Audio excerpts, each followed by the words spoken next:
Larry Dignan, the word of the year is artificial intelligence or machine learning. Everyone is putting machine learning in everything. But there are some very practical uses, and for executives or CISOs who are considering using machine learning in the coming year, where are we now? We see incredible advances every year, but where is the technology really for business right now? Right now, it's all sort of developmental. And you see the cloud providers, whether it's Google, Microsoft, or Amazon Web Services. The idea here is that they are making this, they're packaging AI and machine learning in a way that takes care of functions. So whether it's HR or financial fraud or whatever, they're basically packaging these things up. It's almost like buying a six-pack of algorithms. And it sounds very appealing, but as this scales out, you're going to find more AI and more machine learning embedded into everything. And what's alarming to me is that the enterprises that are buying these things, they don't quite know what the algorithms are based on. They don't know the data science behind it.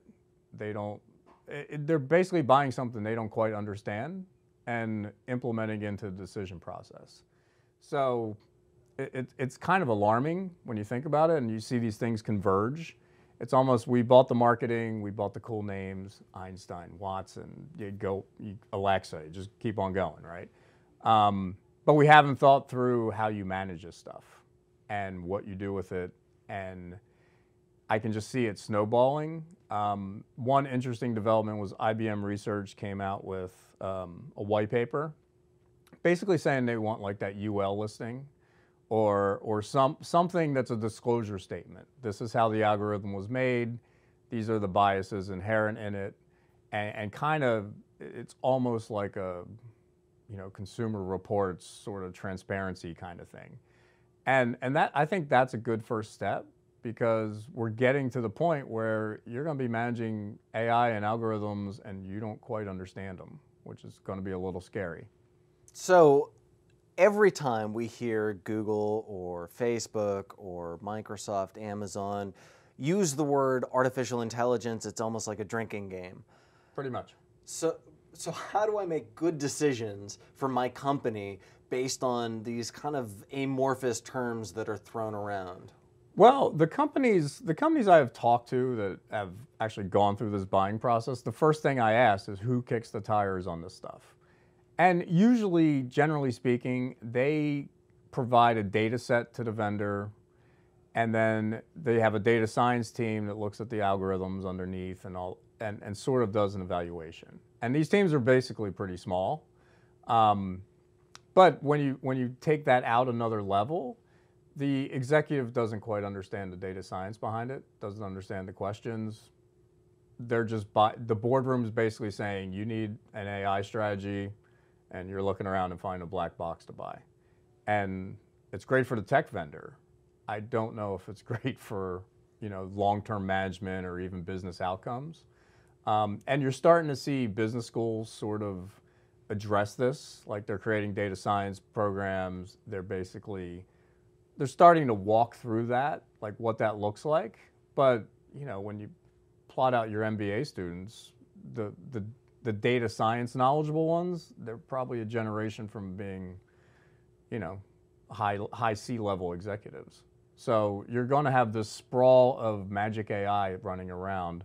Some will be useful, some of it won't be, and it's going to be fascinating to see how it shakes out. So right now, what is machine learning, artificial intelligence good at doing, and what are humans better at doing?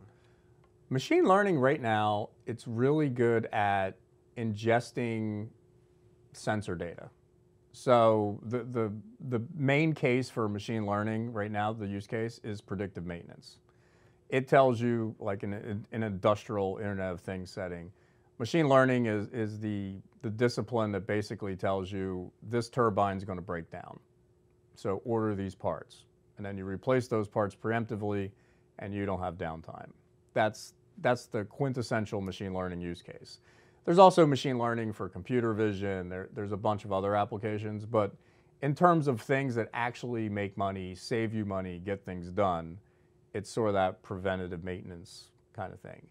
AI, I think what we're basically seeing now, we're seeing a whole lot of machine learning in the field and in production. The AI dream, where this thing kind of learns by itself and comes up with things, and you can talk to it, and it's all cognitive. We're way far off from that. AI, like the mathematics under AI, really haven't advanced since like the 60s. What's advanced is that we actually have the computing infrastructure to actually see if the math from the 60s actually works. That's really what's changed. Humans, the role for humans in all this is you have to manage this. For one, you have to have enough faith that the machine learning and AI is telling you what you want, or what there's a level of trust here, right?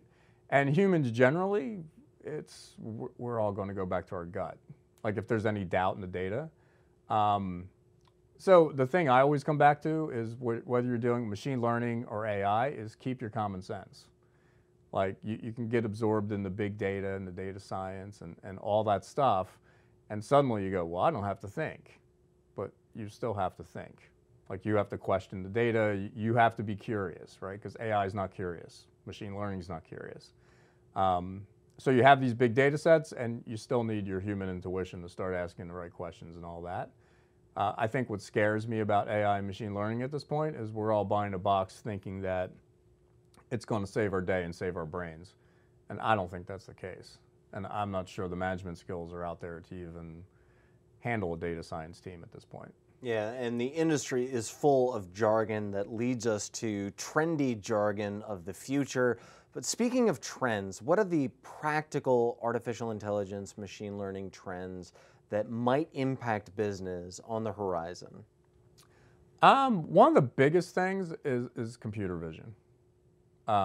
That'll be, from a machine learning perspective, that's pretty huge. And it's become big enough to where all the governments, if the government uses it or the military wants to use computer vision, there's that pushback. You have employees complaining.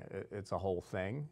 I think that's one of the key developments for all this stuff, at least from a business use case, because if you take out surveillance and all those worries, it's pretty nice if a retailer can recognize a customer who came back in the same week.